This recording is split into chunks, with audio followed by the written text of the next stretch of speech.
Hello friends, good morning Odisha. आज सकाळ बहुत गुड़े गुरुत्वपूर्ण खबर आसी जो खबर गुड़ी को आपण मैंने जाना निहाती दरकार। तेबे आसतु जाने कौन से गुरुत्वपूर्ण खबर गुड़िक। तेबे ता पूर्व आपन को अनुरोध अटे जे जदि आपन को वीडियोटी भल लगे आपन लाइक करने सहित वीडियो को अधिक अधिक शेयर करेंगे। यह सहित यह लेटेस्ट खबर सबको जानापी आम चैनल को सब्सक्राइब करूँ। तेबे आसतु आरंभ करबा आज खबर अभियान। प्रथम बड़ खबरटी होछि आसीगला सबुठारु बढ़िया प्लान निवेश करी पांतु वर्षकु 1 लाख टंकार पेंशन। देशर सबुठारु बड़ बीमा कंपनी एलआईसी पक्षरु एक आकर्षक पेंशन प्लान एलआईसी जीवन उत्सव लॉन्च कर दिया जायछि। एलआईसी रो ई प्लान विशेषत्व हेउछि सीमित समय पर्यंत प्रीमियम भरिबा परे आपनकु ग्यारंटेड रिटर्न मिलिबो। एथिरे एलआईसी पक्षरु 10% आय सुविधा भी प्रदान करा जाउछि। एलआईसी जीवन उत्सव रो विशेषत्व हेउछि एहार प्रीमियम पे टर्म 5 रु 16 वर्ष मध्य रही। अर्थात आपको सीमित समय मध्य पॉलिसी प्रीमियम देवाक हेबो।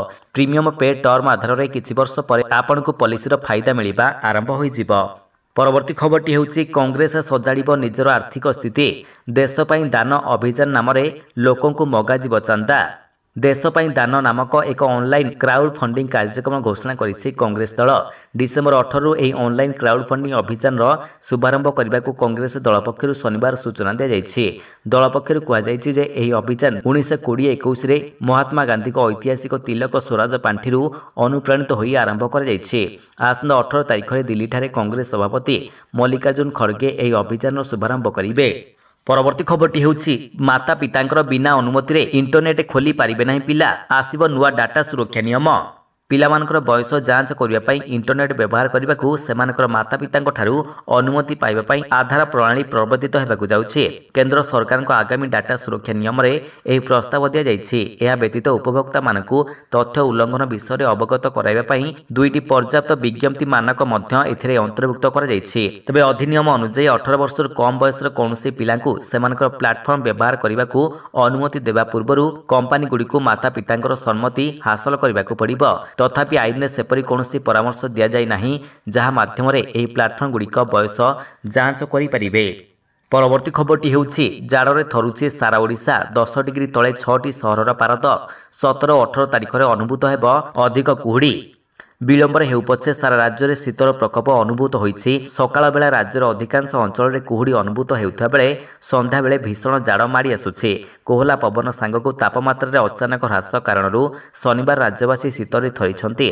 तबे शनिवार राज्यर 6टी सहरर तापमात्रा 10 डिग्री तले रहिता बेले अधिकांश सहरर तापमात्रा 15 डिग्री तले रहिछि। आसंता किछि दिन मध्यरे राज्य में एपरि शीत प्रवाह जारी रहिबो। 17-18 तारिख में राज्य में केतेक अंचल में मध्यम धरणर कुहुड़ी अनुभूत हेब बोली भुवनेश्वर आंचलिक पाणीपाग केन्द्र सूचना देछि। परवर्ती खबरटी हेउछि पदचिन्ह 2023। राज्य में शिल्पपतिंकर भिड़। देश में द्वितीय सर्वाधिक पुंजी निवेश ओडिशा आगरे। गौतम आदानी, सज्जन जिंदल, कुमार मंगलम बिर्ला देशर बछा बछा शिल्पपति पसंदर स्थान में परिणत होइछि ओडिशा।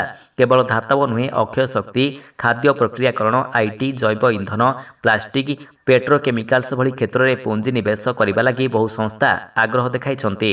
सिंगल विंडो और उच्चस्तरीय कर्तृपक्ष शताधिक शिल्प प्रकल्प को मंजूरी करिसेंति जार कार्यकारी हेले राज्य में विपुल नियुक्ति सुजोग सृष्टि हेबो। तबे 2022-23 आर्थिक वर्ष में 20.1 लाख कोटी टंका हासिल करिबारे ओडिशा सफल होइतिला, जहा थिला देशर द्वितीय सर्वाधिक। तबे भारतीय रिजर्व बैंक और सीएमआई सेमानक रिपोर्ट रे ओडिशा पुंजीनिवेश हाताइबा दक्षता को प्रशंसा करथिले। परवर्ती खबरटी हेउछि पुणी चिंता बढ़ाइलाणी कोरोना। केरल चिन्हट है कोविड-19 नुआ सब भ्यारिएंट JN.1। 3 वर्ष तले सारा विश्वर जनजीवन को दोहलाई देइथिबा महामारी कोरोना एवं भारत में पुणी चिंता बढ़ाइलाणी, कारण केरल में चिन्हट होइछि कोविड-19 नुआ सब भ्यारिएंट JN.1। यहाकु नै केरल एवं केंद्र सरकार मध्य देखा देछि तत्परता। Indian SARS Covid genomics consortium पक्षर मिलिଥିବା सूचना अनुसार केरल में जारी रहिଥିବା सर्भिलांस जड़े रोगी नमूनार यह सब भ्यारिएंट JN.1 चिन्हट होइछि। परवर्ती खबरटी हेउछि यूजीसी चेतावनी, एभली कॉलेज रे भूल रे करंतु नाही एडमिशन, वैध हेब नाही डिग्री। जदि आपण कौनसी विदेशी विश्वविद्यालय कोलाबोरेशन करिथिबा एडटेक कंपनी किंबा कॉलेज रे पढुछंती तेबे सावधान हो जांतु। एने यूजीसी पक्षरु चेतावनी दिया जायछि। यूजीसी तरफरु विदेशी विश्वविद्यालय सहित कोलाबोरेशन रे व्यवस्था रे डिग्री प्रदान करुथिबा एडटेक कंपनी किंबा कॉलेज को चेतावनी दिया जायछि। एही चेतावनी आयोग कहिछि कि एमानकर द्वारा प्रदान कर जाउथिबा कोनोसी डिग्री वैध हेबो नाही। या सहित एभली कॉलेज रे एडमिशन न नेबाकू यूजीसी तरफरु चेतावनी दिया जायछि। परवर्ती खबरटी होउछि जनवरी 22 तारिख में अयोध्या न आसवाक श्रद्धालु मानक अनुरोध कले राम मंदिर अधिकारी।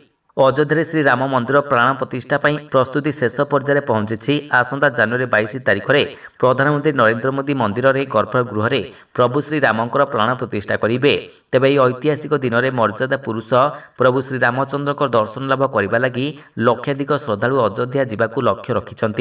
हेले जनवरी 22 रे श्रद्धालु मैंने आदौ अयोध्या न आसतु बोली राम मंदिर ट्रस्ट संपादक चंपत राय समस्त को अनुरोध करते। तेज प्राण प्रतिष्ठा पर विभिन्न प्रांतर लोक मैंने अयोध्या आसवाक चाहते। या फल अयोध्या भिड़ नियंत्रण बाहर को चली तेणु भिड़ नियंत्रण को दृष्टि रखी से जनवरी 22 रे एठाकु न आसवाक श्रद्धालु मानक अनुरोध करते। परवर्ती खबरटी होउछि राहुलकर पई बढ़िला अड़ुआ। अमित शाह विरोध में विवादीय बयान पर समन कले कोर्ट। पुणी बढ़िला कांग्रेस सांसद राहुल गांधी अड़ुआ 5 वर्ष तलर गोटे मामलें उत्तर प्रदेश सुल्तानपुर कोर्ट राहुल गांधी को हाजर होगाकू समन करिसेंति। केंद्र स्वराष्ट्र मंत्री अमित शाह संपर्क में राहुल गांधी आपत्तिजनक टिप्पणी करिथिबारु तांकर नारे मामला रुजु करा जायथिला।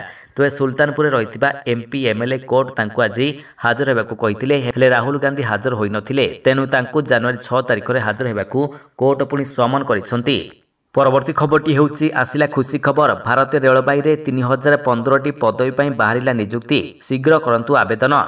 भारतीय रेल रे चाकरी करने को चाहते कि तेज आपणक पई आसीछि बहुत बड़ खुशी खबर। एथिपाई रजिस्ट्रेशन प्रक्रिया मध्य आरंभ हो जाइछि। रेलवे रिक्रुटमेंट सेल रे वेस्ट सेंट्रल रेलवे पई बंपर पदवी रे आवेदन ग्रहण करा जाउछि। एही भर्ती अंतर्गत 3000 रु अधिक पदवी पई भर्ती करा जिवो। तेणु एथिपाई ऑनलाइन आवेदन करि परिबे प्रार्थी। आवेदन करिया पई West Central Railway official website wcr.indianrailways.gov.in को जाई आवेदन करि परिबे। आवेदन करिबार तारीख 15 डिसेम्बर 2023 रही। आवेदन करिबार शेष तारीख 14 जनवरी 2024 पर्यंत रही। परवर्ती खबरटी होउछि डिसेम्बर 31 तारीख सुधा सारी दियंतु एही 5टी गुरुत्वपूर्ण कार्य नचेत होई पारंती समस्यार सम्मुखीन।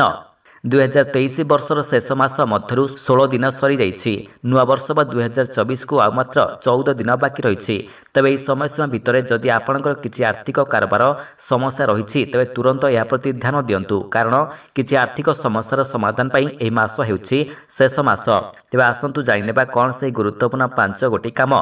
प्रथमटी होउछि स्टेट बैंक ऑफ इंडिया बा एसबीआई एवं बैंक ऑफ बड़ौदा बा बीओबी रे बैंक लकर रहितबा ग्राहक मानकु 31 डिसेम्बर सुधा बैंक सहित जड़ित एक गुरुत्वपूर्ण कार्य संपूर्ण करने पड़िबो। समस्त बैंक को बैंक लकर पई नूतन चुक्तिनामा स्वाक्षर करने ग्राहकंकु जणाइबाकू आरबीआई पक्षरु कुआ जायछि। द्वितीयटी होउछि जदि आपण आपणकर म्यूचुअल फंड अकाउंट रे डिसेम्बर 31 2023 सुधा नामांकन घोषणा करूनांती तेबे आपणकर म्यूचुअल फंड अकाउंट फ्रीज होई जिवो। यार अर्थ हेउछि जदि आपण समय सीमा को हाथ छड़ा करते तेबे आपण टंका प्रत्याहार किंबा जमा करिबारे समर्थ हेबे नाही।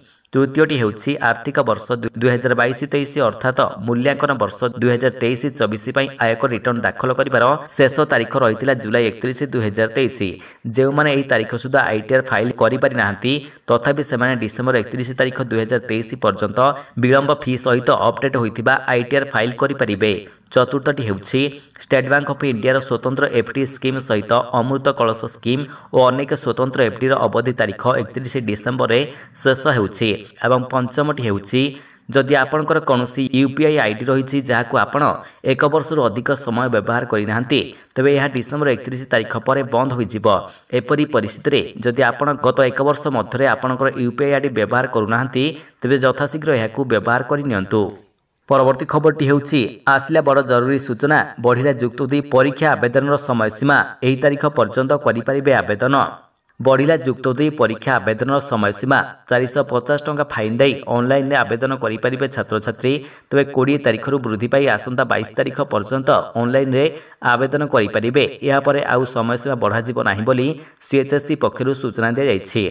तेज सेपटे फेब्रुआरी 16 तारीख जुक्त 2 परीक्षा आरंभ हो मार्च 20 तारीख पर्यंत चलो। तेज शुक्रवार उच्च माध्यमिक शिक्षा परिषद बा सीएचएससी पक्षर विधिवत भाव में घोषणा कर। तेबे यही लाटेस्ट खबर सबको आपण जानापी आमर चैनल को सब्सक्राइब करने सहित वीडियो को अधिक अधिक शेयर करंतु। धन्यवाद।